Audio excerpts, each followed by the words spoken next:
Okay, so we're cinephiles. We love television as well. So many classic series. I go back and watch. I binge watch them. Like I just rewatched Seinfeld for like the hundredth time. But there's other shows that I was really into, and then I just some reason just gave up on, and that's what we're going to talk about now.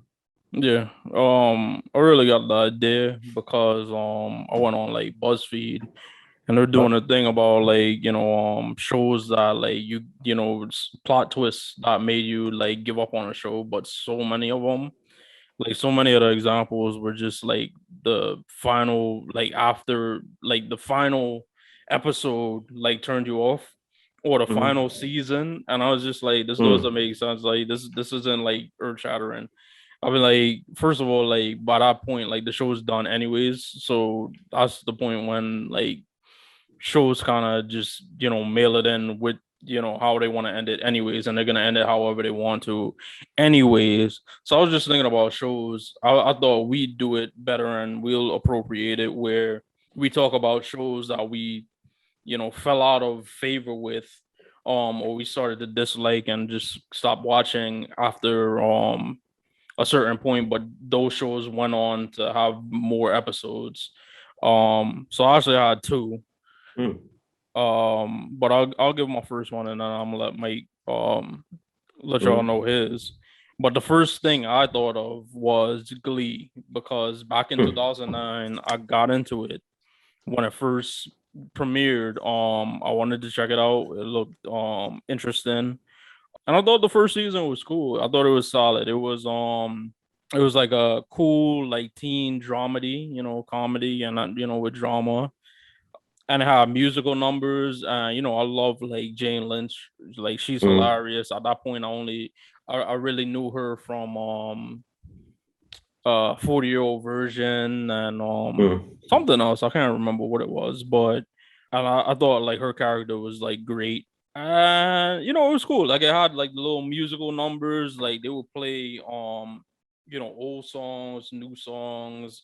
I was just like they would like make the songs relate to the plot points in the episode. So I always thought that was like kind of cool because it wasn't original songs. So obviously in regular musicals, like you'd have like original songs written to the plot, but they would pick like various songs. Like I remember one episode, the black girl, I forgot what her name was. She like the gay kid, and then she found out like he was gay, and she was mad. She felt like upset, and then like they put it to like Jasmine Sullivan's "Bust the Windows Out Your Car."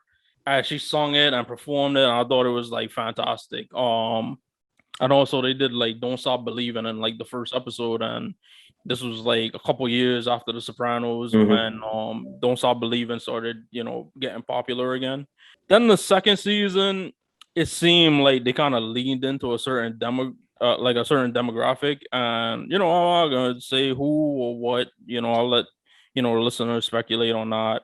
And I think that essentially they made it, enjoyable for just that demographic.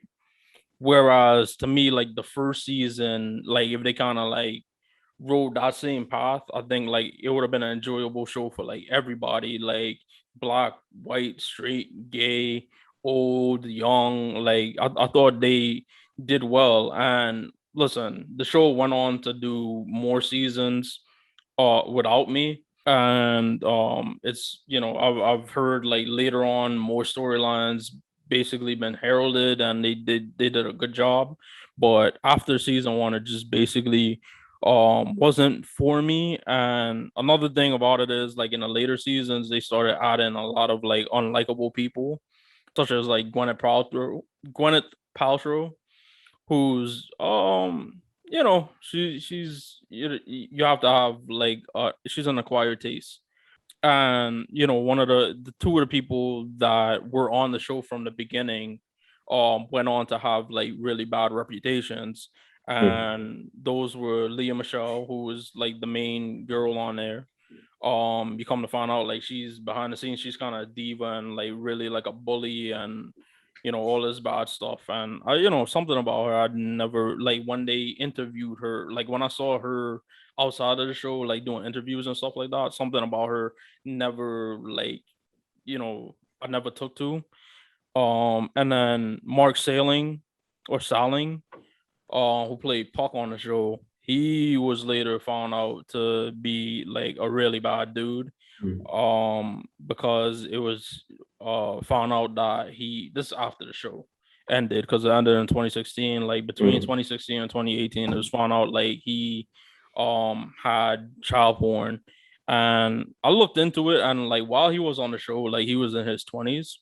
So what I like initially thought was perhaps like, because these were people playing high school kids, so I just assumed like they were closer to like the high school age.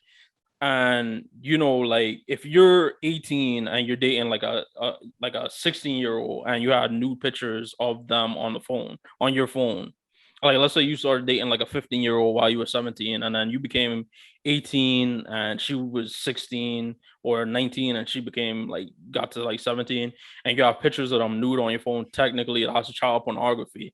So I thought it was something like that, but then you come to find out that like, nah, like a lot of these like a lot of people on the show were in their like mid to late 20s, early 30s, even playing high school kids.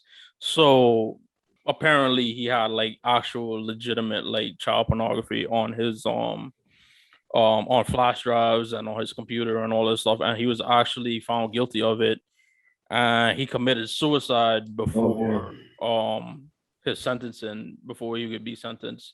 So all in all, like, there's a lot of bad stuff attributed to that. And last year we talked about it, Nia Rivera. The one thing like I do appreciate about that show is like I actually got to see one of my childhood crushes again as she grew up. And unfortunately, like we said, last year she died trying to save her kid and drowned. So that's why I kind of fell out of favor with Glee. That's why I really like stopped watching it. Yeah, Glee was that was a huge series. They even had an episode of Office where they watched it, right? I remember. So it was kind of like crossover hit. Like it was very accessible. People like it, like we're talking about middle America. Oh, like they were able to identify with a lot of these characters that you wouldn't normally see in real life. Yeah, and I have my man from yesterday. I forgot his name, Boston dude, Kevin O'Malley, I think. Kevin O'Malley, no, Mike O'Malley. Mike O'Malley. Right? He was in it. Yeah, he was Kevin something. He was Kevin's father. I forgot what his name, but from yesterday. Yeah, Mike O'Malley. He's great. Yeah. He's in Heels now. He's in Heels right now. He's a producer of the show, the wrestling show. Heels. Yeah. I'm a big fan of his, and I thought like he was good because they, like I said, they touched on a lot of like serious stuff, and it was one of the things where he was like a guy's guy. And his son was gay, and he like knew his whole like he knew his son was gay, but he never came out to him. And he eventually married another person that died while he was doing the show, and he was going through his own struggles in real life, which was Corey Monteith. His character Finn, Michael O'Malley's character, who was the father of the gay kid, he married Finn's mom, and he felt closer to Finn because Finn was like the high school quarterback and all of that. And the gay son, he was like uncomfortable with coming out because he felt like his father wouldn't accept him. And like it was part of like the first season where he came out to him and his father like accepted him. And I thought like that was great acting from everybody involved. And that was one of the things that they did. But then later seasons, they just went into like directions where I was like, all right, this show ain't like my cup of tea. And that's why I don't answer it. What about you, Mike? What's your thing? That's interesting. Well, this was a big deal when it first came out. It was Martin Scorsese was like the producer behind it, and then you had people from Sopranos, and you had people from The Wire working on it. Boardwalk Empire. I was big into this. I actually went to like Q&As with like the director and the actresses and actors in the show. I was so into it. The first 3 seasons I watched. It was what we did on Sunday nights, me and my brother. We'd watch football and we'd watch Boardwalk Empire. And no spoilers, but something happens in one of the seasons, and the show completely just like changed.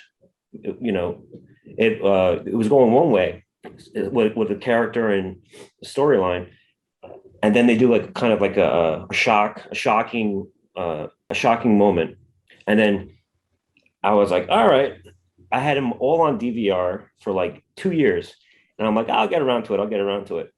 I'll watch next season. Eventually, I'll watch it. I never have to watch it. It's on my to do list, but I just gave up on it. I was like, you know what? I committed to this show. I was a big fan of it, and then I just said, it got away from me. I was like, oh. Did you watch Bulwark Empire? Yeah, I watched it when it first came out, and then I couldn't watch it because I didn't have like HBO. Mm. But then eventually I got Amazon Prime, and it had like I watched the first season, I enjoyed it, and then I couldn't watch like any season after that. And then I got Amazon Prime, and they had the first 3 seasons for free, and then you would have had to buy the other 2 seasons. And I think they eventually put the 4th season up, and then I wanted to finish it. So I ponied up, bought the 5th season, and then lo and behold, like a couple months later, they put the 5th season on there for free. So I was like, if I would have just waited. But yeah, I ended up finishing it. I enjoyed it. I mean, great performances from everyone. We talked about him passing. Michael K. Williams was in it. I think I brought this up a few times where it's like, it takes place in the 20s in like Atlantic City area. But like they were able to touch on like social issues like now at the time. And yeah, the great Steve Buscemi in it. And just a lot of inside jokes, like lines that they would say. It became part of my vocabulary. Me and my brother, and my friends would like the whole thing where he calls him a MFer, and Steve Buscemi's like, "What's a motherfucker?" Like, it's just the language. It was just great. And I just gave up on it, and maybe I'll eventually rewatch it.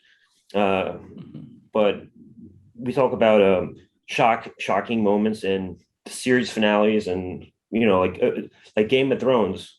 Everyone like shits on the show because the last couple episodes, but it had almost like 10-year run, and now it just people are like, oh, they got to remake the episodes and like whatever, and then I think they gave up on it, but it was like the finale.